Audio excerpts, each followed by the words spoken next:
Hi everyone, welcome back to my YouTube channel. If today is the first time coming across my videos, please don't forget to subscribe, click on the notification bell so that anytime I upload new video, you will be the first to be notified. I really appreciate everyone that is supporting me. May God bless you all. Please don't forget to share my videos, like, leave positive comment down below in the comment section. See you guys on my next video. Bye bye.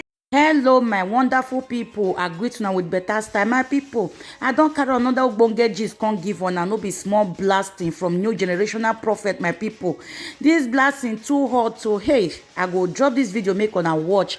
If una finish to watch, una no forget to leave una own opinion wetin una think on the video, and make una no forget to leave una positive comment down below in the comment section. So my people, before I go drop the video, I greet una good morning, good afternoon, good evening, depending on the time wey be so una go take come across this video. So my people, make I drop the video, make una watch. Opiani ya really de kuna, abi kuna no gbẹgbẹrẹ, ọga gbẹgbẹ 6 years 5 years ẹyẹ ìlọpẹ resource la, iye mi gba lọbi, iye kí mi bu because ọrẹ yẹ sa gẹrẹ, n'ọ tẹ ma ta ma ya ọ ma dán, egbẹgbẹ kuna. Malade mi egbe kuna, ma ebi ya fune. Egbe kuna, ya fwe petuwe. Ya wa fwe petuwe. No da fi we kwawe, no da fi we kwalo ya gwale. Ibi bieka, ni yeme die. Ibi bieka ni ye die.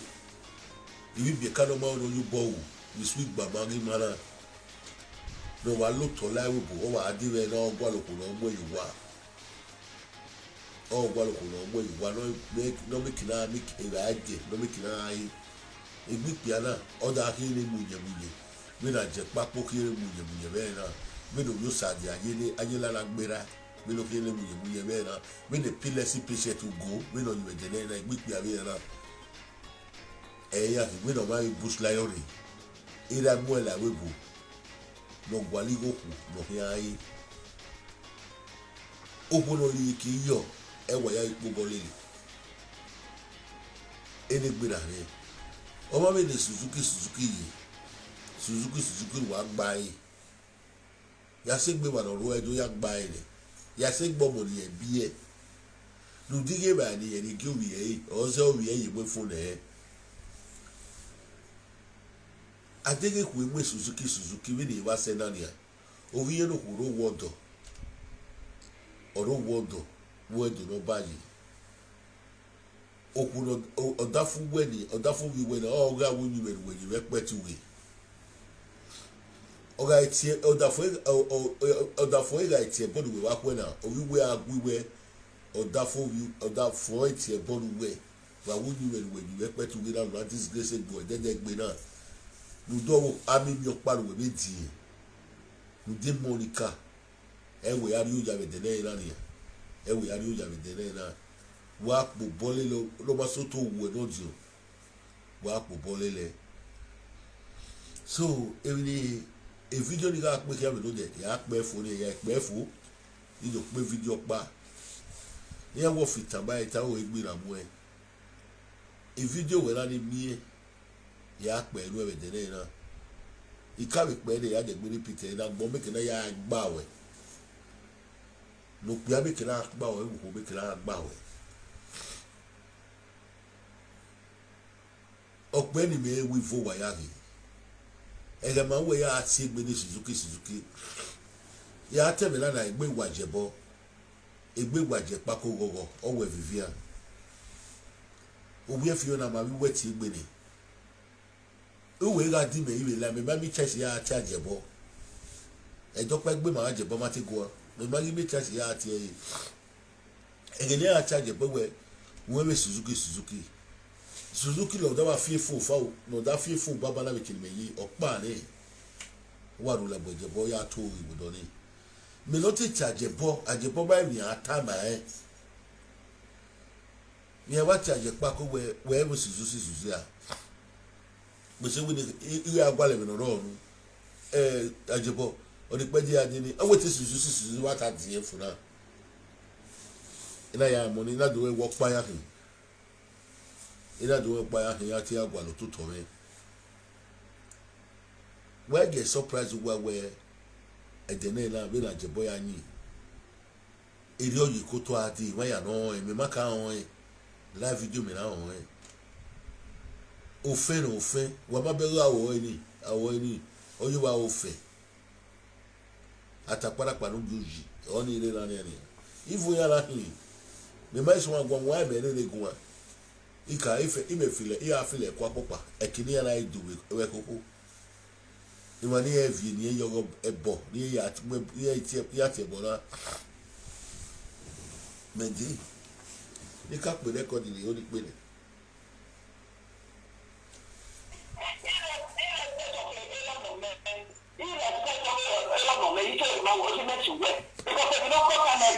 o se me na when me make we understand eni awata ma when you oge no gi me gun ya we gian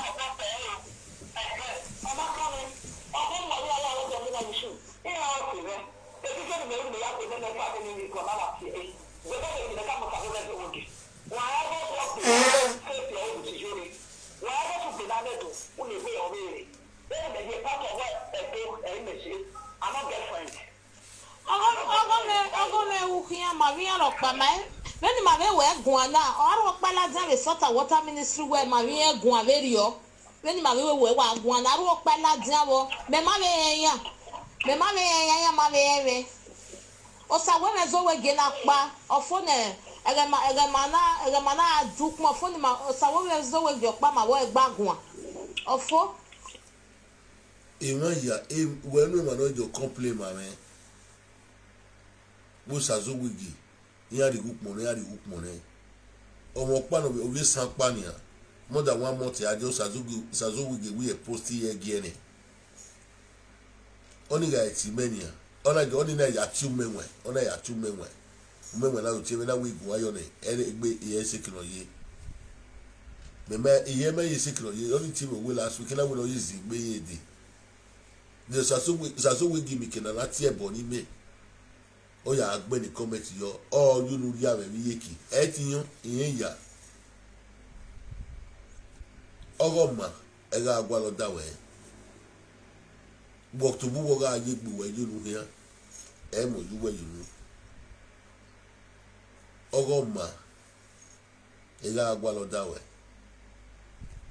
because ma we ma guide ma wi yori gwa me de na wo seriously wo the first day must go after we buy Paris for many years. What we made you lie with Yuri. Yuri ma be diba ma be lie ni. O ma diba ma be lie ni. Yuri ga are phone of me. O ga go ya dam yo. Must have na. So the second after 2 months again, my ana do cook be lie. When my act bought them we very done. So o ya be aje kegeni ya did why be kila gui. Ya ezoga etiwe Yuri iye we osazo we wa we record ni ya iye wa ga won because me we record me we record me ya do play je kila you know mu Yuri ye aro je kila you know mu we aro no do tai o we video pa de what we dey kiriki wo die we ira ge ko even no way we do kula bi we ina we wa do pe record ni do pe iwa ta se we do pe so ni pe je o Suzuki do give me ya gbo e mai o ma se we ya fi we ye me dagbo we gbe ni yo mo e record la ni we pe na ya fefe ewe ye yi iya do mi o nu da po bo lo okun ni wa we iya we mi no ro ba sage ni a po bo lo okun ni wa e mi no ro we sage no you are born with it abi we bi nu me dan ogu we na ya ge mi la ki no ro la no de na olaja wo gi aso ona da atie bo ni fraveto we no ruwe biebi we no ruwe biebi we da atie bo no won ni dagbo adege ko mu we mi la ki for years in ania wa bi otuwe o no deri yeki mo be ma ya no ruwe biebi no fi gba o ya la ni ti amu ya sha uwe degi yeki luma e uwe degi yeki milaki okuni wa we okuni okubi agwa we bi da agwa okika ka bo da me no milaki e wu afi yer wado tebo tet wati o wa se begbebe di ivie na da atie bone di mo fi we de na ivie na da atie bone di mo fi we na oyo saja ina da atie bone di mo fi we na itana with azawaya ita ina with azawaya me we ya mo Facebook ri ya ina with azawaya mi ga agwe di mo fi gu emi dan o oyo saja yo na ga emi are owo mi opa na yin egun ara gbo na wo ko ma o ege mi a che bo na di mo fi ni we di mo fi wiri emi dan o je fi wiri emi dan o je yin la do yin mi me yin na emi opa ni wata me na wo shora we okay na ewe but at the end now o be we no ya ton e ni we ya pa de agbadi mo fi we ya pa de agbadi mo fi wa ya pa de agbadi mo fi a fi wiri ro wake no edi mo fi odiono emi na ta ma be ge we ya lele di mo fi hia edi mo fi agare la a mo bogbe di mo fi wa we agare la a mo bogbe we yemi o Yesu Yesu we ari mo bo ni gbe de na ami no gbadu wa si e wa wi vie dan wa si ami no gbadu awe na gwale ma na oyo ba wa e ru sa di anye wi vie dan o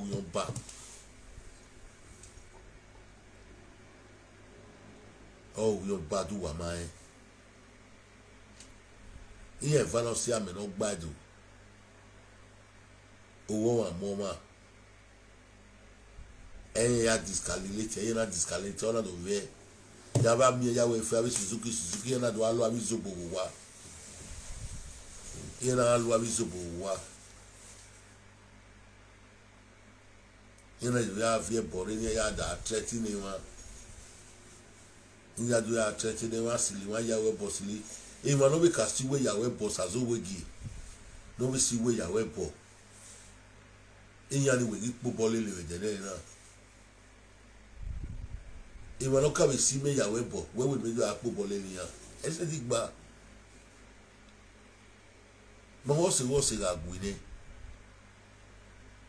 káyì tó gbé kẹ́kàn dáná òun náà tó gbé ọ̀rẹ́ mà wọ́yì ìkùnà náà ìfẹ́ta méyàwó ẹ̀fẹ́ ẹ̀dẹ̀ náà ìkùnà náà ìfẹ́ta méyàwó ẹ̀fẹ́ mẹ́rí kúrì mẹ́jọ ìkùnà náà ìfẹ́ta Suzuki ẹ̀dẹ̀ náà mẹ́rí kúrì ìkùnà náà ìfẹ́ta Monica ẹ̀dẹ̀ náà mẹ́rí kúrì ikunala invite Viedan meri kuni ikunala invite euro sadia yino ju neraji la agbera meri kuni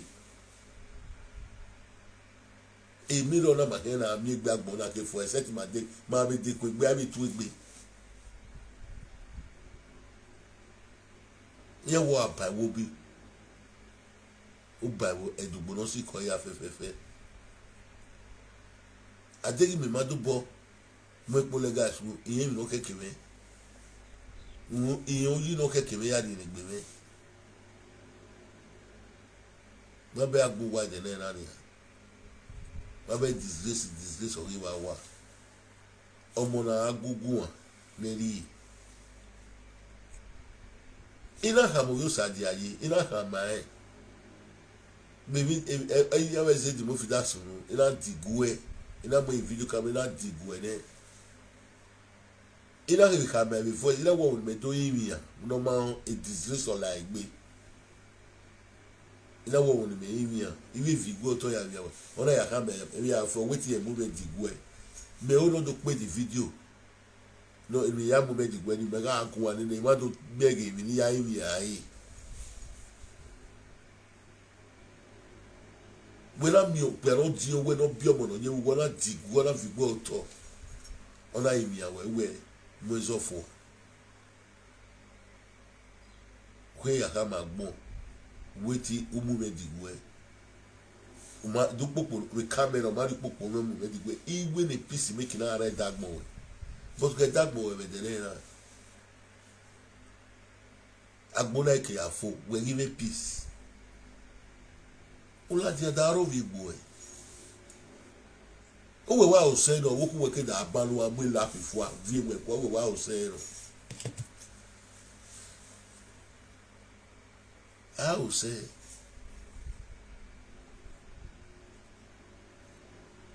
ma woman mi ma tu agbe yo ma na woman ma tu agbe yo ma fe ko asi yo ma fe ko si yo ma fe ko asi yo ko se na bi ma bi no ati mama lo e gbo wo han oyin na gbe mi ma no di mama lo mi ni ya we gbo wo han oyin na gbe yi ma bo no oyin na gbe di ma no. Nobody dares to go free. A Suzuki. A disgrace we are swearing and swearing here. A grace always swearing here. Women go away. When I don't feel when live video, I do video you turn my diary. One of you went quite live video, the one I would buy. I do want to give my man. Cause it been waga bu yuku biagia. Ugbed waga bia mi papa choroti. Igbed waga mi papa choroti. E wadagi e wadu ya agi e baba. E ni ma bia agi because iya we okune ehu. Ikpe alo bu believe we okuno menwe. E okeke ni ari yuwa. Ikpe alo bu believe we okpe alo mekebi. Okeke ni ari yuwa. Ikpe alo bu believe for ni. Message lu okuno menwe.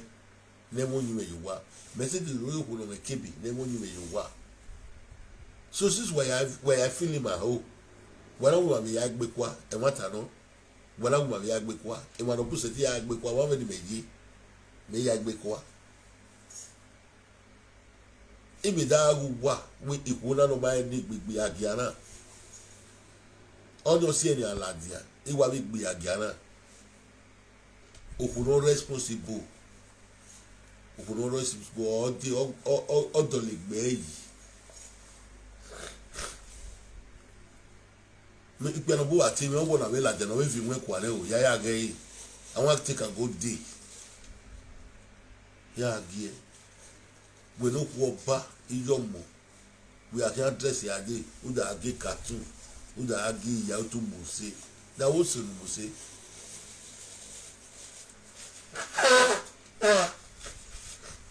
Iye boy no do ona bi da game when mama ona bi to game when mama asopa gba mi o video ni awo ni agwale go mena ni do game ma wa bi no bi to ya game when my man de wa we no ya go kwewe ekina you no mo maria eni ya good morning my love ekinu gwa na oru ya you no mo maria eni ya meno mezu wa ya bobeku izu wa bobeku e wali ke ya ga de ba wa we meji meji dudu ba wa e wata no re kan tamu wa for se disgrace we ri gedo obungbe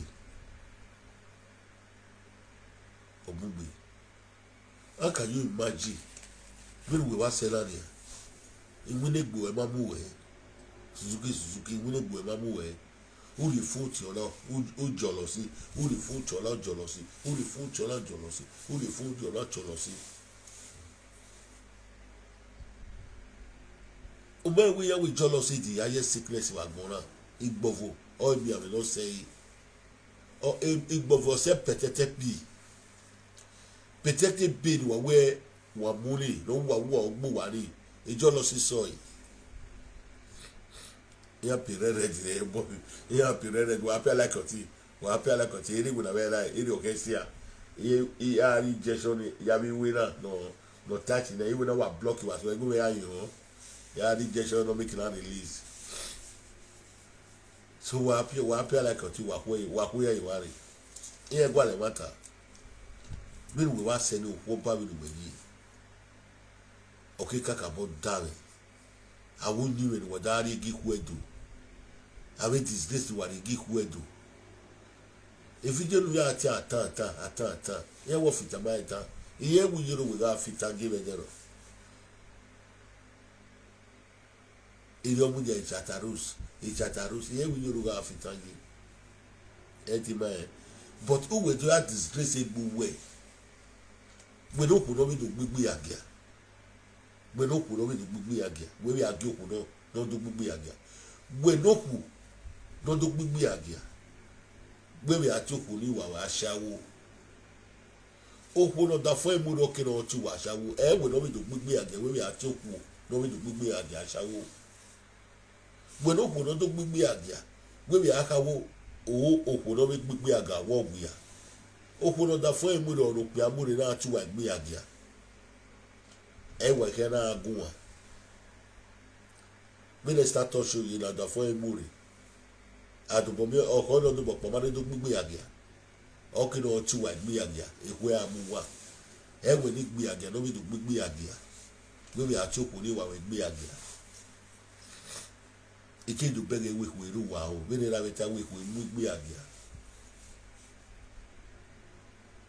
minister to show you bani ono wa laje ona wa shawo ni ye awo ino guya ni o se no ta be le wo ke di mo fi la laje we no da fo mo ni ona da tu wa gbe agia yo se bi so no ta we no bi do gbigbe agia we be atoku ni we no bi do gbigbe agia ashawo o we atawo wiya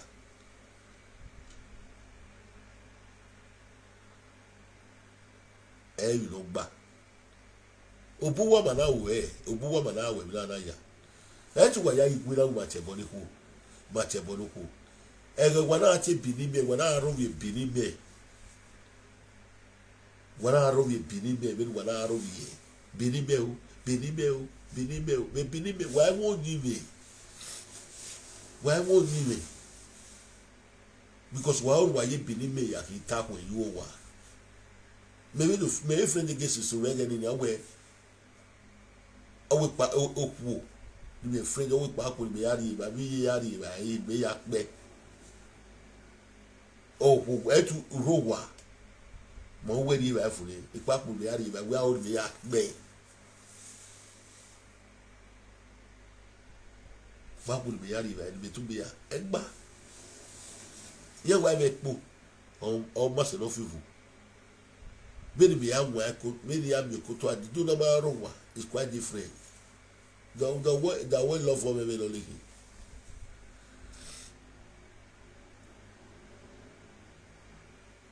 una moto boare wa siti ali esi wa waru du pe you are a part to me and I will know the respect to give you by the time we ask our house trust him any we so we love him because any la ya kokowe any year ya kokowe ero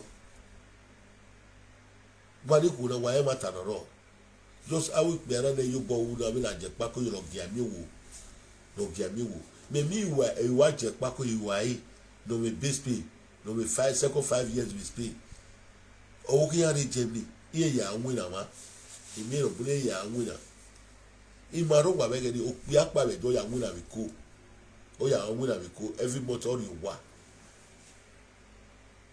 abuwa mabi no bu maro wa be ni we Nigeria we no we na yigwa be Nigeria you sunu dia o pe apa be do ya wu na be ko wo kan redo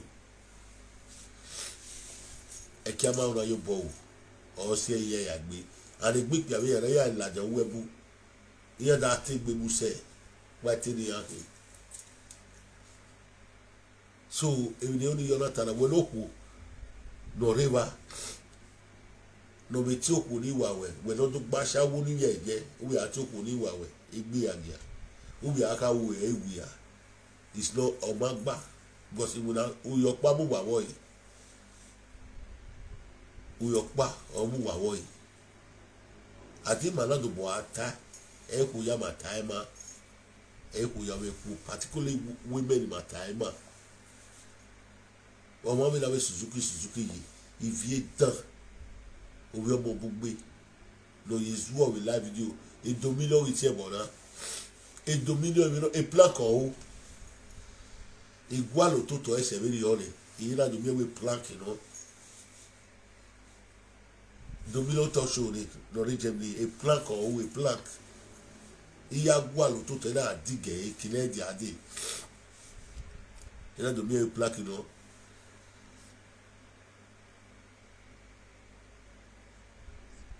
we no master this thing you want to we no master this thing you want to no ga anja lu we back me live video okpe alado ka ona da acha apologize nene we we ona la ja public okpe alado acha apologize nene we we cause o eweti e o to pe ari okpe ari e we to ogbe no ko ni destroy okpe ari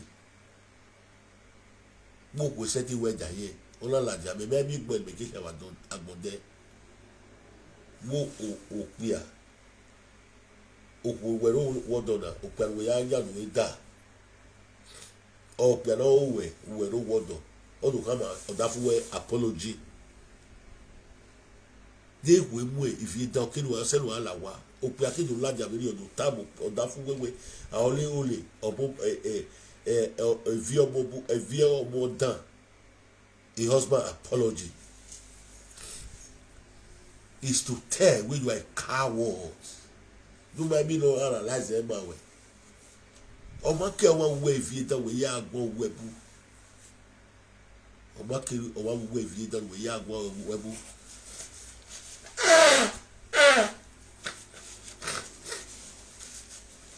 Okpia.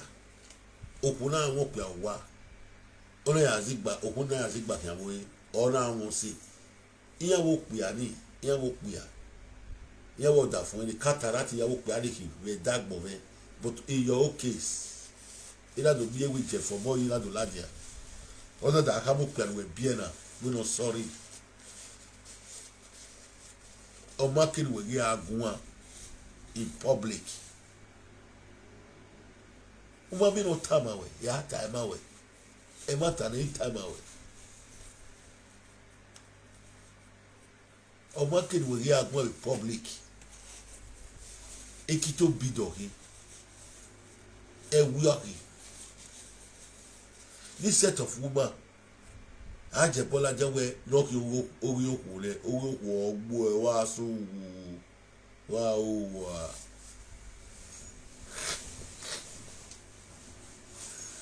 this set of women the women all wayward in the community omo be Monica to arigi equal money in the community. Baba abi pe ero pobole le ya ewuye ro pobole le ya because e ma ri ayo bo una ge background ya e ma ri ayo bo so if you e we dey come away wa share video na no secret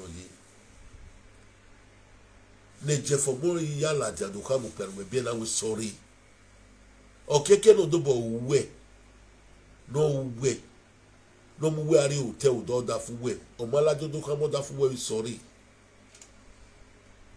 jefo yi ki do la jado ka mo da fu we sorry okelu lawa okeli kwe amue o pero e friend we na no we wa we mo pe agbo ya yo wa o pero friend we na o we wa vida o we mo pe agbo yo wa o mo pe agbo yo wa atu wa be set wani ya fe set wani he said to worry he said long we word in our life e Suzuki o ma gbon mi ni o po agbon mi ni ebi ro ya gere ma ye su ya gere imagine Facebook ya e wa ya gere apart from the waru pa e gbe agbe camera dagbe wa ya so agbe camera dagbe ojo mumu ro no vie kia dedegbe oni ibe gbalifu we camera wa la ka wo ba oni agbewe lo so ni ragbora agbewe no sorry era gbona wa mi wo ewo to o wo yi rogorogoro o wo yo yi rogorogo o wo be ga bo video call ya call de gbe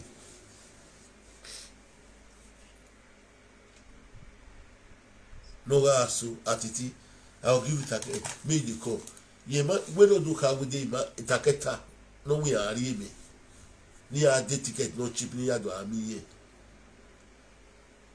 Ikpo Musa coronavirus lórí Ikpo Musa coronavirus ní coronavirus nakedness mi àwa àti kí àwọn òyìn ẹ̀jẹ̀ náà because ìmọ̀ òní tí jo òkú òní náà níta nínú ẹ̀ka bí ní ìdá bá kú náà nìyà bí ní ìdá kú náà ẹ̀ máa ẹ̀mí lọ gbá ó wà david tó ẹ̀mí ní ìdá kú náà ẹ̀ náà wọ̀ mà mí náà ìṣòro àfihàn rẹ̀ fẹ́rẹ̀ mi àrí sí ìwé náà ìwé ní kìnnà náà dé ticket. We are waiting at 4 o'clock. 4 o'clock. Ili afia one of the way fiare.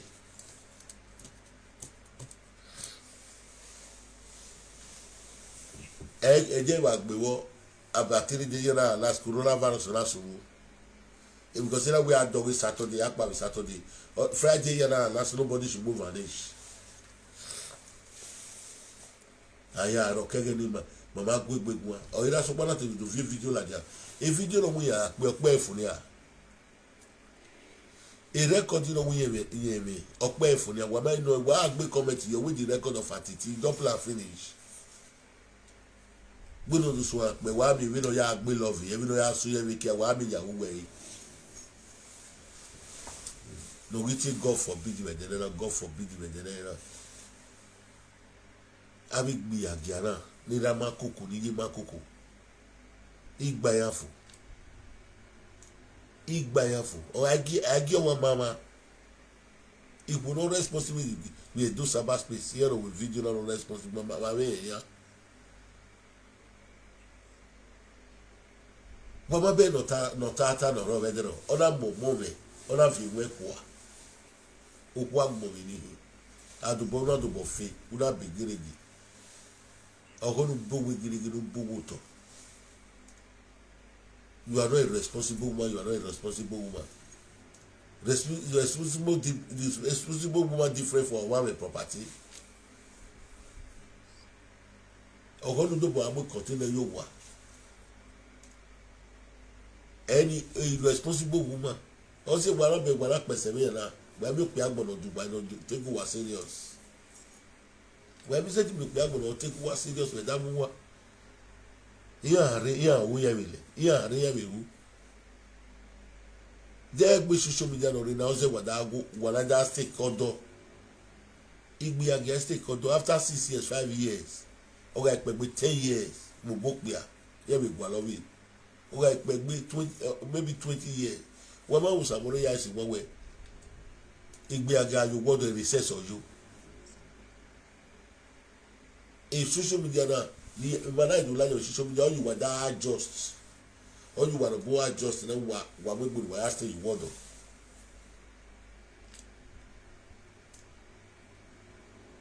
When my boy, when we character walk, we will do that for Suzuki. When my boy walk, we will do that for way. When we make our more working, we will be again. But we got a musia ya also uya kokopea. We got a musia ya ribejo ya kokopea.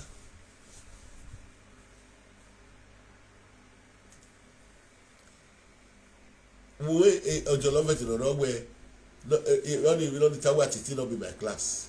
Atiti no be my class. I don't know how so your atiti na your class. Suzuki. When we go here. When we go at it not be your class. And I know John we mammy. You know have you with mammy. At it not be your class that time. A lock in one way he record on one. Did he record on one? Why one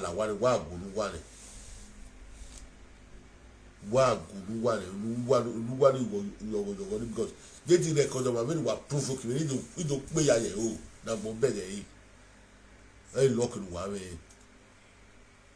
By now, why I go? By now, Suzuki, I go. ní pé fídíò náà ló wà á dàbí èyí pọ̀ gẹ́gẹ́ ni ẹgbẹ́ tàkẹ́ àpọ̀ gẹ́gẹ́ ni ẹ̀wọ̀ eré wà nìyẹn ẹ̀wọ̀ onímọ̀ náà nípò náà nípò náà. Why are you not crying again? Okay, you want to make the person cause you suffer again. I'm a woman. Oh, yeah, wait, only Saba. Okay, you can pay. I will advise my sister. When man get quiet, no. This same problem. Kere, I'm a woman. Kere. Ovi okaramu like we be 13 years. Ovi re omu we iyamu oye die wo you know. Oh, when no Giomani, everlasting J. Oh, when no Giomani, everlasting J. It made 13 years. Have you ya fe. Where you're real, but my bell made 13 years. Well, 1 minute year. I agree. Bah. Oh, I'm with you. You're the boss away. Or boss away. No one else will be again. No, I'm be again. No, what we don't man. One of you one of body 30 years in the Waviala, then as well as on 1 year, so we go. Was Waviala with Choroti? Waviala, what we piano all the 2 you are there. Waviala, Abuja along the road, no one will see. Oh, only large by 1,500. No, your police in Moma. No, who know any good work here, or market with one of it, we have one. Oh, yeah, you put it on loud. We come back to you we don't battle where because we're in Muhammad. Yeah. Ema no muri. Umami ema no tiota. Ari no tiota. Owe no pano asadero. Va no tiota. Owe ma no pano asaro. No. Awe gbedi. Egbo sadi aye. Ago. Yake greedy people. Yake egbena wesina. Eyake. Aga wesini ya. Yake so wuda. Ọwụrụ mujugbe la webu ọwụrụ mujugbe la webu ona vi aro esisi la webu ijugbe na vi aro wai ọmọru we bie oje €100 owiwe na vi aro wari ọwani edere na ewa ikore edere na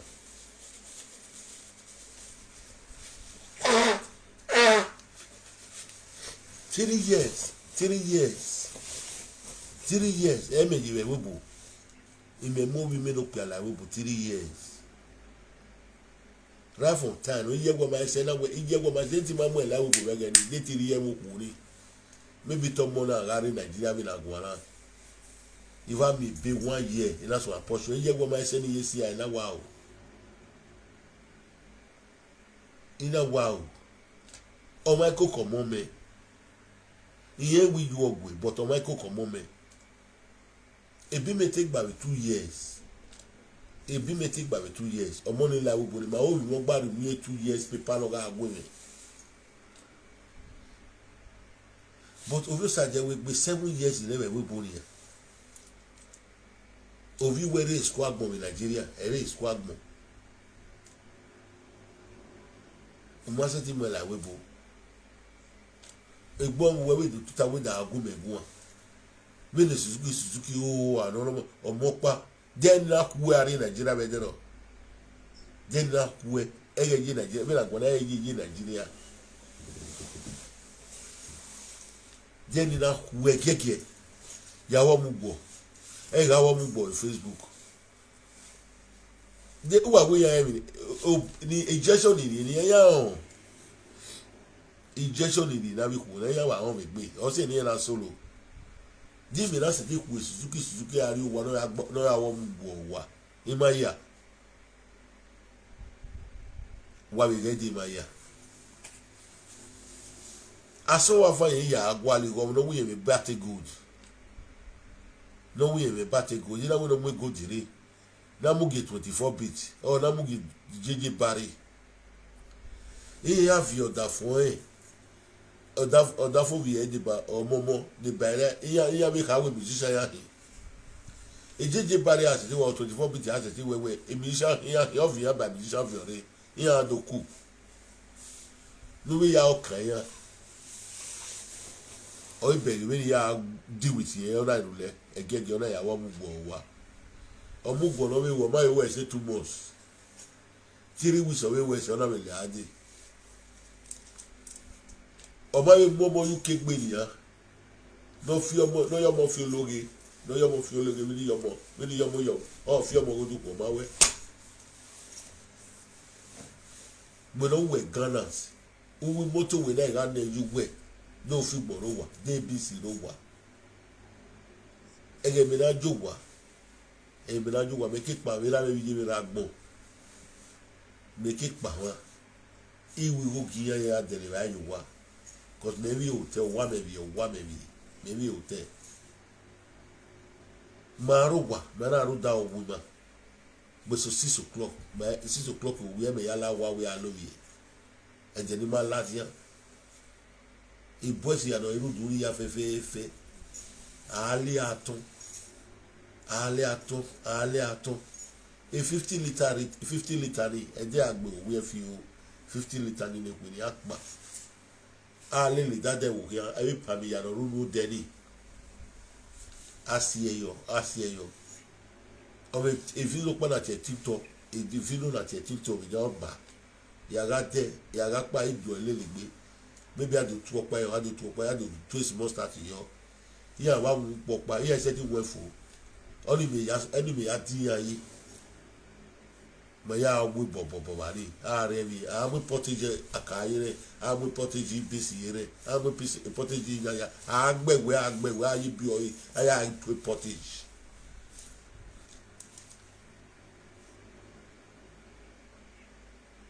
udayo so ama we anyway so when we so wa no ya we chopping you we nu ya do figbo you wa nu ya mu robo figbo or robo roro owu moto we na ga na ju we do roro wa do figbo ro wa we no we gallant we we go agwa who disgrace igbo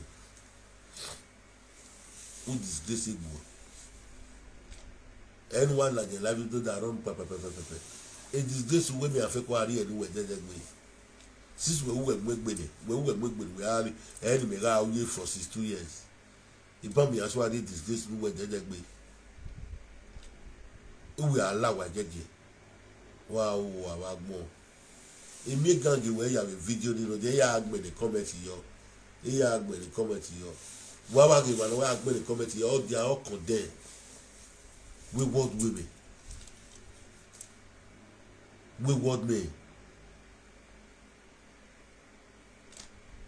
epilepsy patient you know me mi oku no da for o e bie or real life video next can do that man because eku gbe do tawo oku ni bie ni yene eku gbe do tawo oku ni bie ni yene you are eku egbu emu we me yina oku bie ni me message ya je live video ni me na mi me de gbe wo ha me bie we mi na no mi go wo ka ga bie o wo ke na no mi go a bie e Facebook ya mu wege pila si patient oku no bie ni we do ka ma gbon oku bie ni we ni ya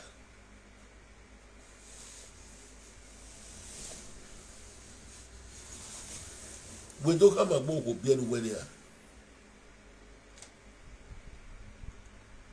we do ka ma gbon oku bie ni we ni agogo gbese kwa ogun yen di oleke ali na di moto no ala ogun kiakia boss wa na tore ogun siwe lo ma no ya to iye kiade di se le kia we na wa ye gbegu disi ade o ye le de my sister take easy na wo take easy me na no we wa gena madam we marry all the same madam ke no ri ajo so no bo ade bai je ga iye ka we le je de na na bebe oku oba ujowi ya do buna o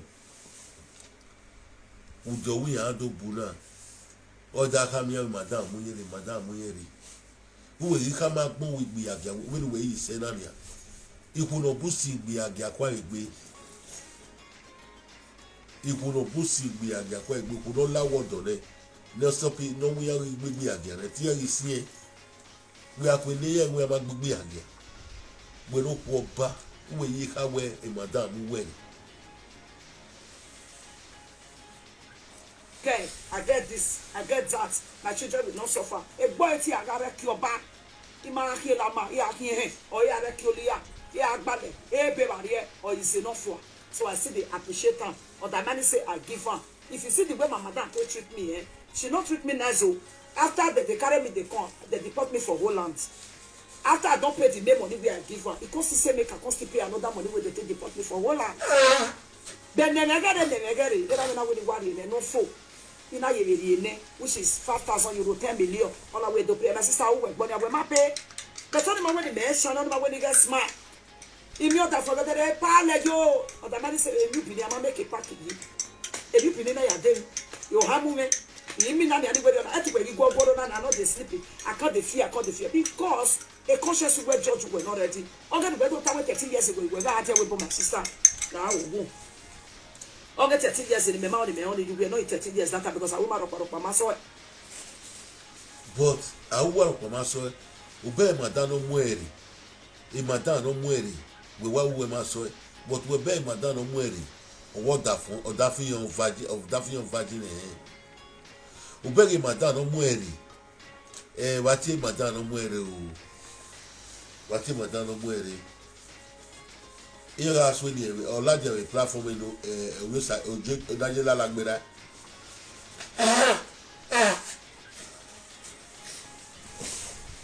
Or larger platform in Daniela Lagbera. Or larger Wati no any end of the time. Madame Mueri, what I want, or what are you hearing? Here I will not do a bona west event. A bona west event. Eri Lugi, I will not vempo. A bona eros Ayala Lana. Ayala Lana, Bevera Dwigori, Ayala. Ayala Lana, Bevayala, Omonagila Lagbe. Opiale Bogbe. Same si e bogbiro wa e boni o se ni we nada same se lewe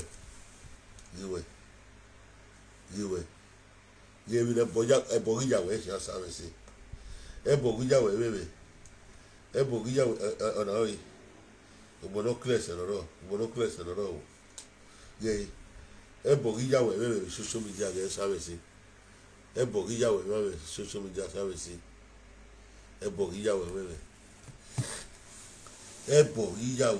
ebo popo we na sabe si ebo no gbe roda fun we sabe si o ma gwa lo to to sabe si iye no ra wọ́n bá gwa lo to te ebo no gbe iyoda fun irota fun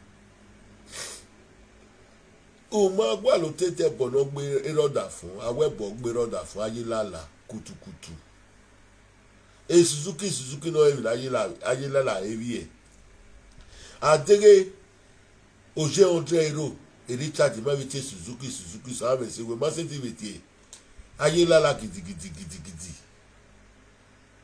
api red na betu we ma no pi red na betu we ma we be se sikiri wa yelo de be da api red wa me va yo fiere de tu waga o wa lo de wala mi wala do kire ko e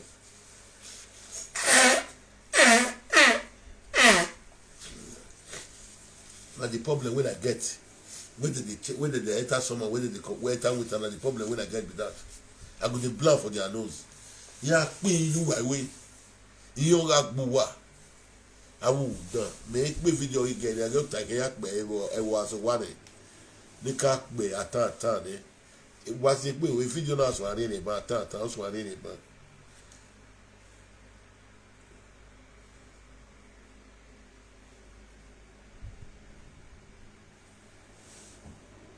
Tábìlì máa ń get 30 years uche èmi 12 years in Nigeria ari àti ẹ̀ náà kada wá sí kada ìyá fi pé yóò fi pé lórí náà mi get mi ìyá wí náà láò ìyẹ́ ìbílẹ̀ kan ẹ̀dẹ̀gíjẹ́ náà ìyá gà hàn tó ekia ni amana wo enwan iya mi ni fie kwali ye no nya fie kuobo ye de degije na labufo a e ga neta na ka baba mi lo wa ba mi lo ko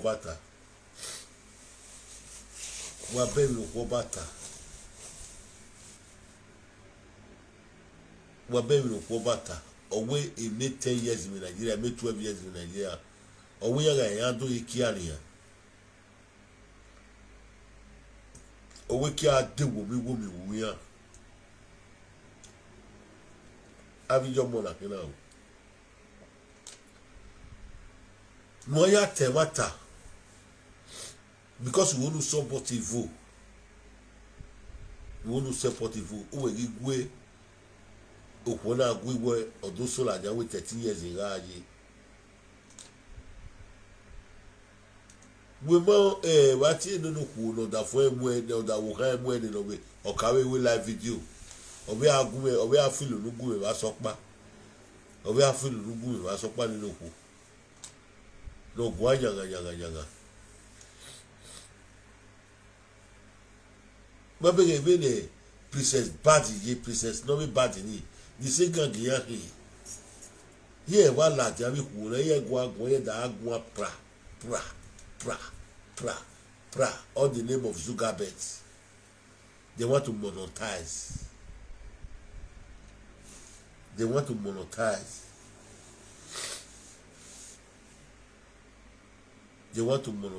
Here the agua pra.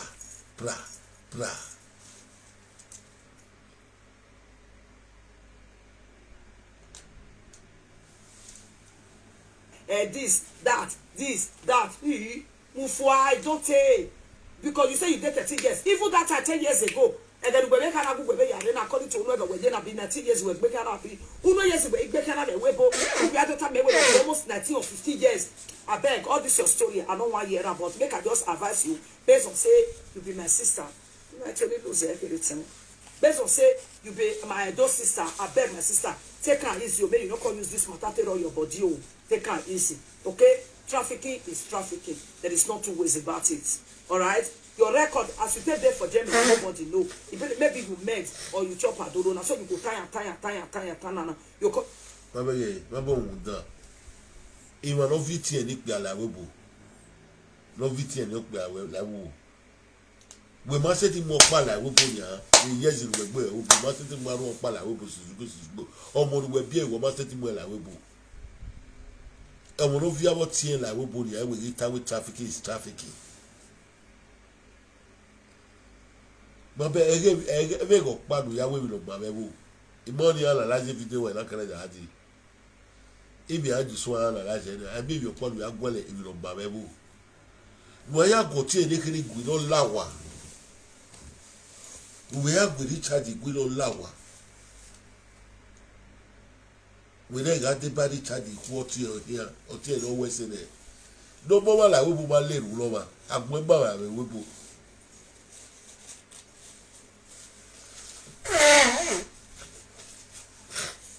no more like webo Richard ewe go pa le Richard ya go free oboko ni Richard ya fi gbe o to ya wo kan ya yi ko ni wa ma ke to pe kekan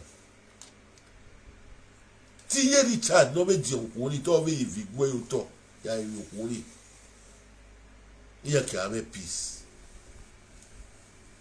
ya ta wa believe iye Richard you Richard all fi gbe o to ya yi ko ni iya ki ave peace e Richard wo sabe say wa market detail na wa gbe detail na yo to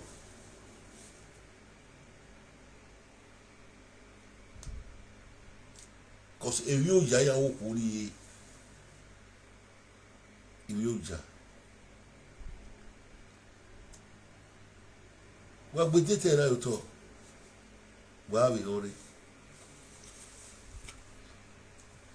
matter teacher yourself as you not pay as today na God bless you get to us our book be aneni ever care na so just keep on and move on with your life okay go and make peace with your family if you want to make peace if you don't want to make peace leave our business for us let our social media have peace don't come and be causing problem with presenter don't allow presenter fight yourself all right even they fight ourselves or we all they fight ourselves. We know they carry our family call they put somebody like me. I not go carry my family me a couple for us. Any of my family way come. Wait also pay so talk or we time or we are. The truth. Even though we dey quarrel as we dey talk am. Now those way words when I go they bring their family call they put for us. We know they put our family. Me know the person we put life for my me know the delusion. I only cause her. He just said it. That's what me they do my own. I know the involve my. You want to go show my papa house. Not be my papa house. You want to show. Find my own. My own that you can show. Not be my papa house. My papa don't come Europe. I see some paper. My papa don't come Europe. My papa try to even beat 6 rooms for his ability. My papa try.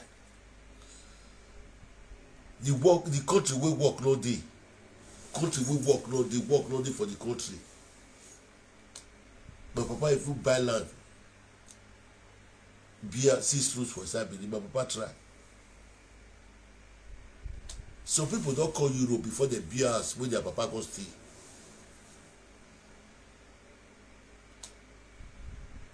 It basically like if you go bring my papa house come out today, me go hear the dance. My papa try. You will maybe you will go be down and the same thing your papa with my papa builds. So they the village family house and their papa dey for village before they come pikin come be house for Europe. He come carry enter Europe. What hell? The social media, who are you? Probably are they getting on the social media? He had the buyer with me. He has a thing like better. He has a thing where they flash with you. He has a see what bossing over. A picture where I'm going in here with Zai. Now, block out what I block a barrier. Why are you never accident on our Google barrier? Why are you never on Ruba Banner or Lavacumer?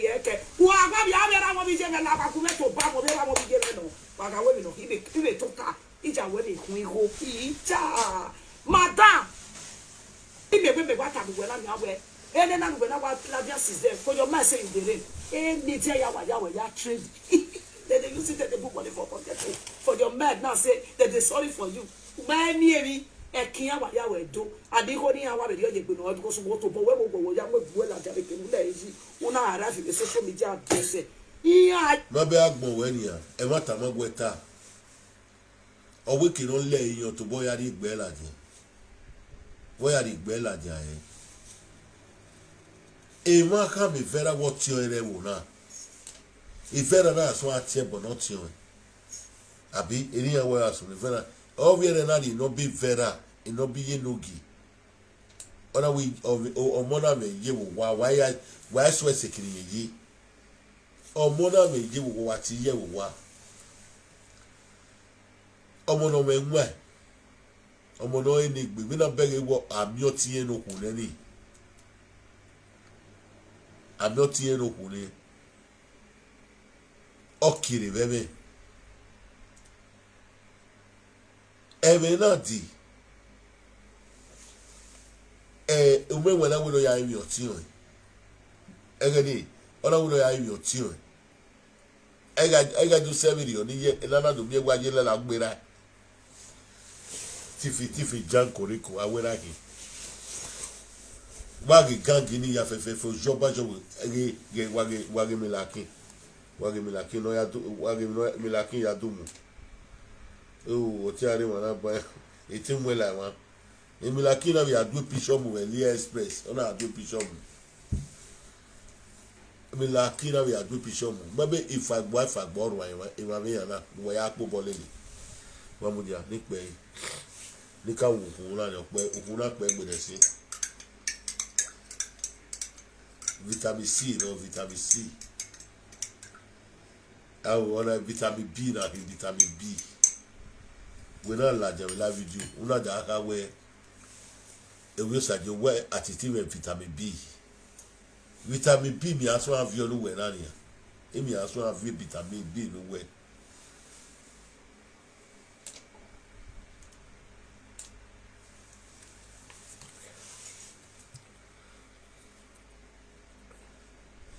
Ewa so wane I dey where you go dey bana you go PF wa my come say why you corner ni me na e ko se person no if not ya adu boy atalo ya de atalo ya adu abotre ni talo ya wa be dey chota na kebe ya ko my people na that you now boku na ko ya not that to no go finish for social media or hono ga ru 50 or be me ya we go na sister Ego aya we on the social media for your information. You go pale social media, anybody will get problem, family problem, husband problem, wife problem, girlfriend problem. If you know say you want to narrate the person, you are welcome. But as you narrate the person, go see the narrate yourself.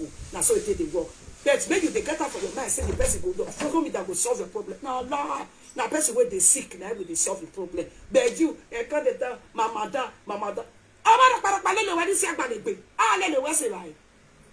Mato agbalegbe na tara pa ne ban. Ahia to abona eruka ma ya yata. What I video nu yata gbo ya mo elaja we kina bi ade abu what I. You don't know because that other day busy. Set no je mo na pa. La be meje na ne. There's so many police station in Yobo. When it's now, so my sister now, you have a advice where I me beg you go to see. Make I give advice someone that they live video na be go journey. You know get and any time is not good enough if you go away. Okay? If you go away, if you go and if you go on, you take try. Or my guy. Attends, madame, attends. Because what me now, me wala. If you wala me, I go wala you. What tiebo me ate me to tie no. Bo man na me no me ya tere wo pa ile tiebo no ma be ya gwon se ne ma tiebo no le we. Awesome, me man ni pay we do aka me magi me pray. No. Woman intelligent is ma. If education said my sister me ma be university we ma dey educate is me. Me no go the matter me go just say don't go around me. They to be more in my house. They said they want to do this one because for your mind not say that your house now stolen property because it have high. But to my or no say no hanamu nana. Me na no go scared because mama me want to you see. So my sister, who you not be where or man who way now you just by yourself they don't go and a good level now. Or some of to come away or Mabo o ma o dan. Ben we ga go ko na agwania. Dem okpan we do de okpan we ibu yo sadi aye ni aye la lagbera. Ni rajwa 20,000 bi si aye la la. Atakparapa no goji o sadi aye awo. Ojinera ga arabu wa enye o be ya si ona be ya du go public awitari kuwe ana amo be station ariku ogbugbo na amo be saja be station me adu 100 erori. My country people, e get one boy wey dey for Germany wey dey call Sajaye Richard. They call him papa Ago. A papa he come colonize with him mama. They come carry mama Sajaye pikin.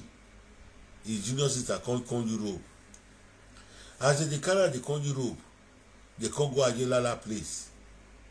When they come reach Ajilala place, they come tell them say the papa they come tell Sajaye papa say Ago. That Richard when they call it no give way.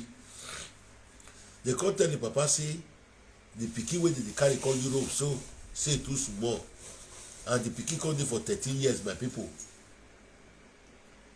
The madam wey carry the girl come my country people, the husband na disvirgin the girl my country people. They come say make this girl swear for Ajilala place. The native doctor wey come tell am say the girl no fit swear too small papa. When papa Sajaye Ago that a no give we do for Germany when they borrow agbada they wear. We for talk say no na what that broken English that we enter now. After 1 hour we enter broken. After 1 hour for do we enter broken English for 1 hour.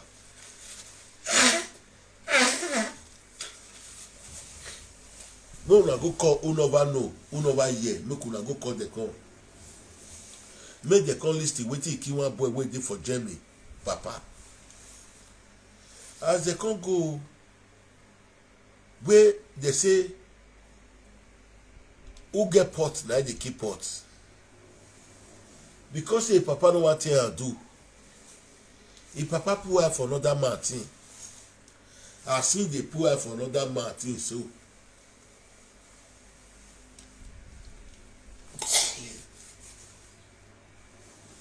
as if they pour her for another man thing so make una wait. Na broken English. When I go call people, call this broken English. Now we want to start to knock now. Now we want to start to knock. You know, since many people not the year do.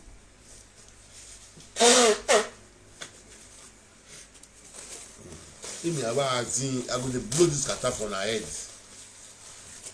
I go dey blank for na head. My country people, as I dey talk and dey go, this boy wey dey call Richard, so they call am Festus. This boy say he be presenter, he dey for Germany. He married to one woman wey they call Osamesi. This Osamesi wey married to, I go show na a lap. A lap is the roti. I go show na lap, he roti, he keke, okay, a lap of keke. Oh yeah. So my country people, now so they say me this girl waiting for 30 years when they carry come Europe, so me swear. He can say the native doctor come tell her say small. Then papa can carry swear, if papa can swear. If papa swear, not be only there. This girl can't come Europe. This small girl can't come. His senior sister not come Europe. This girl senior sister not come Europe. They wanted to use this girl as a slave. God who will say the medicine when they don't hold the girl, the medicine don't clear. As the medicine can't clear my country people, make una the listing, make una go call people come on, make una share the video, make go viral. Muna call see human being as the be. Human being as the be. This Richard so wey they call Festus, he get many names they call a plank. They call her Festus.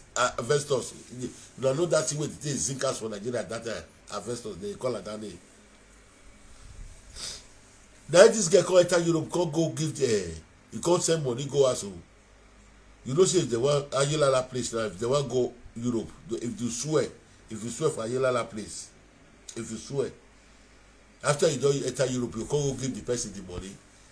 Then this girl, this Richard, the senior sister, so we did for Europe, he did for Germany. We carry Richard come Europe, so he can't give the money, he can't give Papa Richard, I will come give 60,000, we go give native daughter. Mona see abo, mona listen.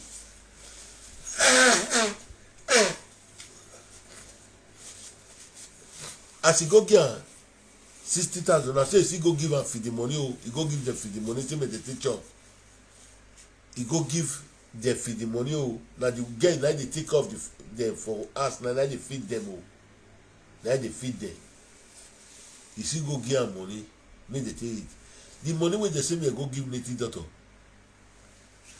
This boy Papa Richard, wey they call Enogi waiting for Germany, so inside 60,000 wey they give me go give Ayelala man, if Papa still take 10,000 for inside. The time when the native doctor come know Ayelala man, he come Lagos. They say pikin, woman they know wetin kill her husband. Mama Richard, when I say as a bad issue, Mama Richard. Why show na Mama Richard? Why show na Mama Richard? Why show na Mama Richard? Why show na Mama Richard? Why show na Mama Richard? Una see this woman? Una see this woman? Una dey see her? Una see this woman so? That be Mama Richard. Olasia. This woman, so they say woman they know what he kill her husband. Woman they know what he kill her pikin. This woman, as this woman bad as he bad, he don't tell the pikin say na Ayelala kill her papa. He don't tell the pikin say your papa thief 10,000 naira. Now your papa time. Make them for return the cost we did for the family. Not talk. It can't be say the time when they want to know wait he kill papa. You don't know say papa thief money for he thief Ayelala money. Like it can't be say the time when they want to know say wait he kill papa. This pikin can't go dance. He can't go thief 100 euro too. He can't go thief 600 euro. They put 600 euro for grand. As they put 600 euro for inside party, he go thief 100 euro for inside. They still give a papa 60,000, a papa thief 10,000 for inside. Now not see say na so 6 na dey follow, and not see say na cost. Sábẹ̀ sí iye lọ́ra ẹ̀bọ ayélálá property mú yóò wá ayélálá property mú yóò wá ayé lọ́ra yé lọ́ra yóò sábẹ̀ sí ayélálá property wẹ̀ mú yóò wá àwọn ọ̀dọ́ máa sọ̀ náà sábẹ̀ sí àwọn ọ̀dọ́ máa sọ̀ náà sábẹ̀ sí. Ẹbọrẹgbẹni ló sábẹ sí ẹbọrẹgbẹni ló sábẹ sí owó gíní charge ẹbọrẹgbẹni ni eré ọ̀dà fún ayélujára gbẹ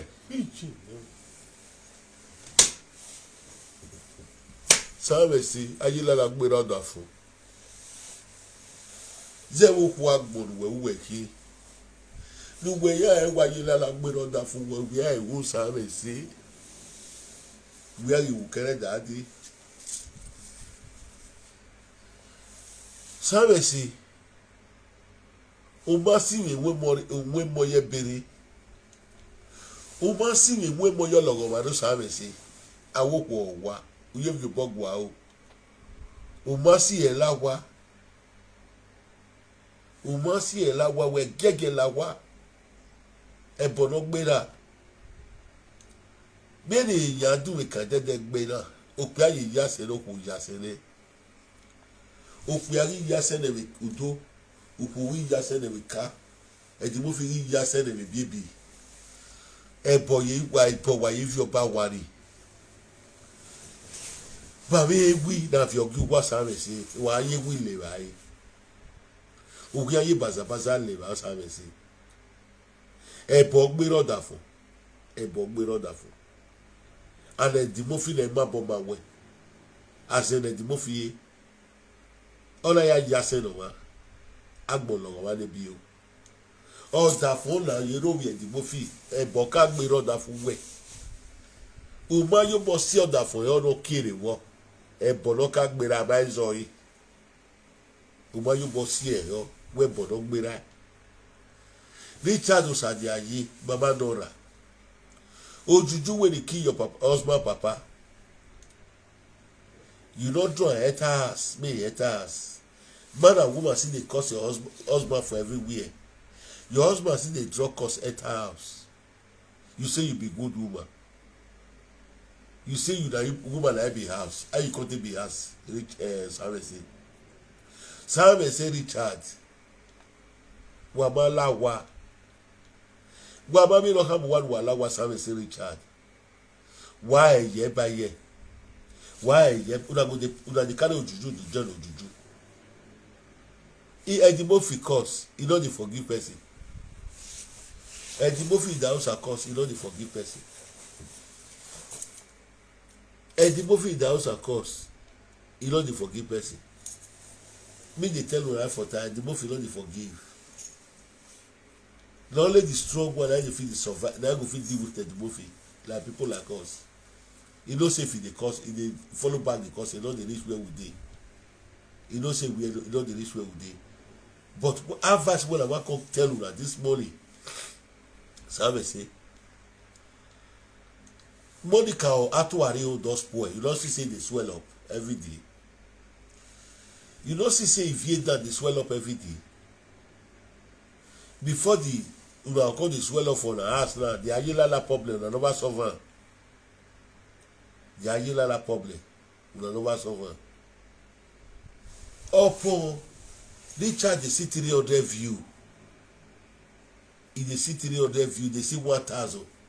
You don't hear the question when Monica ask, I say all the money when they see from you, what did they think they do? Now because of the cost we did for Papa head, when they never return. They had the worry and so. Simon say, you know the year with the talk. Then I say, well, I got to waste more for you. No, play the video, they go.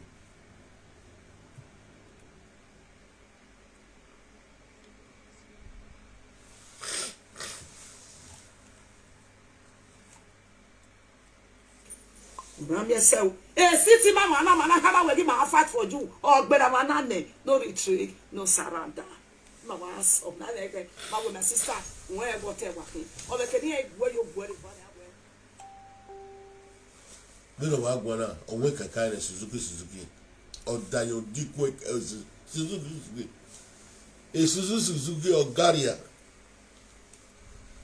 Suzuki or Wajoria we wa me no Gari ege ma Suzuki na gwa ni eyu kusa yo ye mi champagne you know over to go titi see my breast titi adipejo titi competition na titi no say too far mo segbe eyi we saga mo so gbe me ni like we eri korobo like we titi eyi we saga mo be me like we ni wuba we eri korobo wo wa ni wuba we wata iko wa like me ko we wa wuba we we ma ti o we ma ni ko na matania. Oh, but me have ya women, my work wow. Suzuki, now what did tell you? I wouldn't tell you, say, women the trip for me. He said, but you know, he tell they say, me within the talk, or I say, matter. Not talk to them again. Don't consult this woman again. Women, they love you. Women, who be the women when I call Suzuki? Who be women? Monica Atwa, and then you say, that woman. I go see us, Monica Atwa, and then you say, be woman. Women, they talk to. Yeah, I better not talk to them again. Many women did the way love you. Many women did the way you don't know say you be fine man. You don't know say you be fine man. Not talk to them again. Many women did. Monica, I tell you, I be fine. I be woman. And they too well waiting with me with Suzuki. Suzuki don't feel the stay. Don't call me with the thought saying I made the call and yesterday say he blocked me. Where the block it for corner the day we Ketekia we carry juju say the carry money ka head we can't carry head na head the carry go na he carry go Zimbabwe.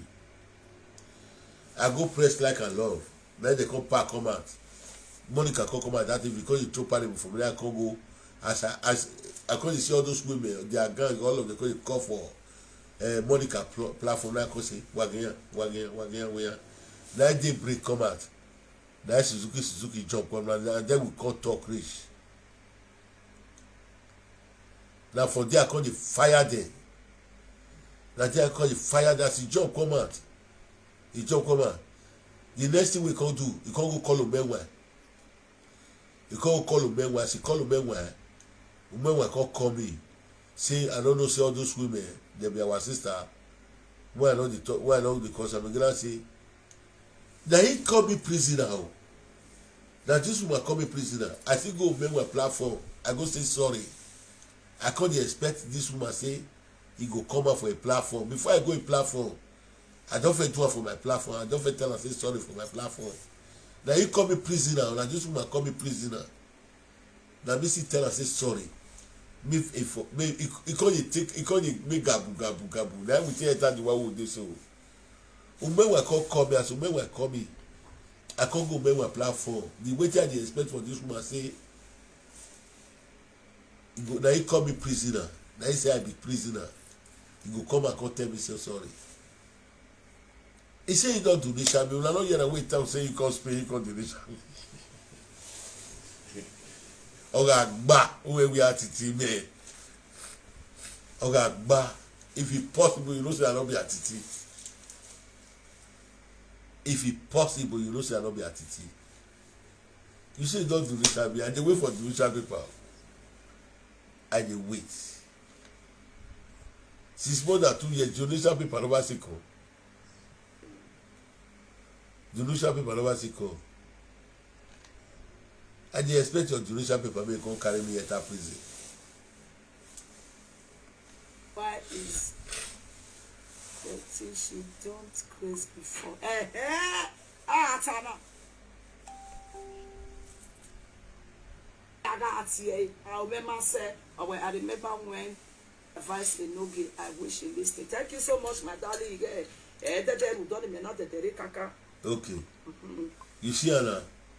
You see her. First he write and say, in the advice no give me rest for this matter.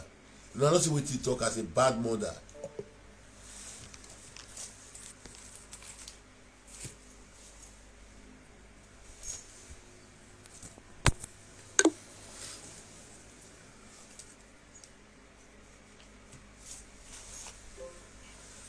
First he talk for them and say, in the advice a tiffy €100. Say me forget this matter. You know what Suzuki talk. It should not be because of that one he come. Evil woman. Suzuki got man pikin. He dey destroy another man pikin. Woman write am for them and say he advise a we tiffy €100 may forget this matter. He say no because of that one he come. So on the night I take for about I take I tie my sister. Where hey, then my yafe fair we go to go head that dog ya also. When me get banner we what happen me banner we. E mama ni no ro eh. E mama no ra kiepo egbe here after all. You know see all women dey deny say today now all those women wey do that work if you ask the question they go even dey deny say they no do the work again.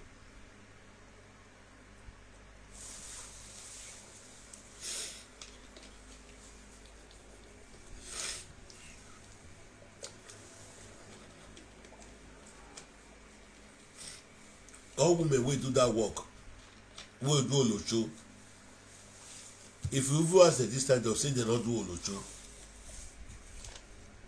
they dey deny but this useless woman for community this stupid woman asawo kobo because I too know this woman and because of me na him dey talk all this one I know say time go come when I wan start to dey disgrace am. Time dey come wey know say I want to start to disgrace am the time don come now when I want to disgrace am to the world.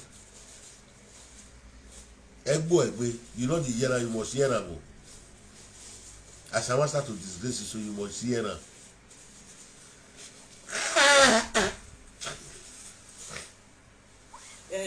Sabobo ala ho bi age amare ne I have to be it's a bad no maybe not here I will just comply with you and rub my conscience with you I move on with my life but so to pa no to ni me bugbe du be je kokobi ya gbasa wo ne we ika otu na o ru pa to je kokobiri to ya every year ogbo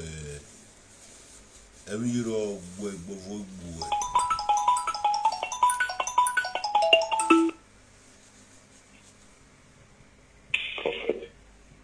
Baba o. Wato. Baba. Kuyo. Baba. Ko. Baba. Isin. Ure life. Gumegua. Moye speaker. Okay. Baba domo.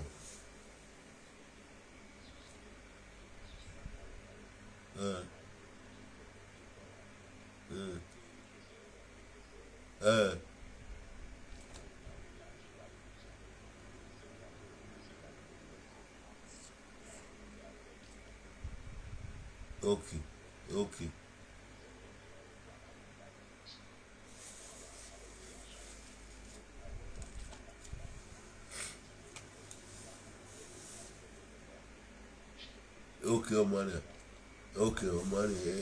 Okay, kelolo watani na fiwa kiwa pa ijeni guno ministro kelolo watani ni fia ya se de guwa ya ka me kenet keno fia me bo kwa na kenet ken se de guwa ya se de guwa baba na mo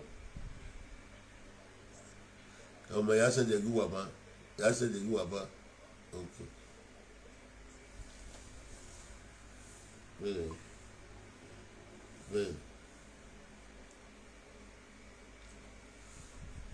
Ghana. After we get here, they full set. Okay, 42 minutes of this way. 42 minutes.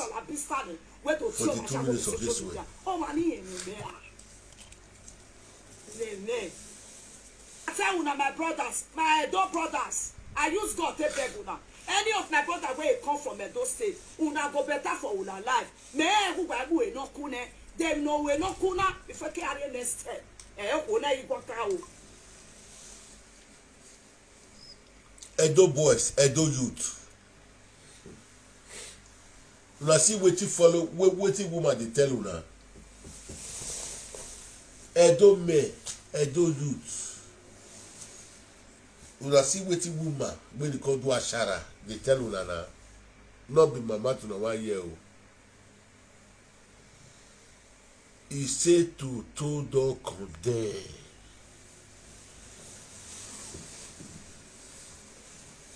He say the old toto wey una put for house don condemn. No be atiti matu na for hear am o. Na follow woman and the hear am. Mo kuna say, mo na go call dem come. Abo mo cut am, mo come back, mo from here your plan. Mo from here start am. Mo look how many hours we don do, we cut am. We cut am. We from here your start am. Because I want me Edo men, Nigerian men, need to listen to this video. Wetin fellow women wey una put for house come tell una wey be Edo men. Wey come tell una wey be Nigerian men. Una come lis ten. But any tutu wey don sour, me go marry am. So far make the woman get character. Na because say they don't get character, na me I dey run o. Anyone wey don sour, as he talk am, wey get character. When I go say 1, he no go say 2. When I say 2, he no go say 3. Even though the tutu don sour, me go marry. Because na tutu wey don sour, na dey get respect for man. Na dey respect man. Edo men, make una lis ten. Ìtọ́gẹ́ gbẹ̀dá ní sí gbẹ̀dá láwa lẹ́dọ̀ yá gbàlẹ́gbẹ̀rún dá yẹn trafficking èèyàn trafficking no gèmìrè trafficking is trafficking as far as concerned you traffic there without document they keep this country without document illegal structure my sister agbẹ́sọ̀nà banner agbègbè mọ̀ wá lè nà mọ́ wá lè lè bíà. Abeg be like say we go come back we just dey comot we just dey come we just dey go but na here important for this video. Na where we wan start so na important. To our Edo men, to our Edo brothers, to the whole Nigerians. One woman wey come do ashawo, one come talk to the Edo youth. You know say this video, many women come dey beg me when I don play this video pass as I wan plan reach, as I plan reach that time. So now one come plan, when I come see the type of useless woman wey dey come Europe, wey dey go dey talk for live video. Thank you everyone for watching. Please don't forget to leave your own opinion, what you think about this video. See you guys on my next video. Bye bye.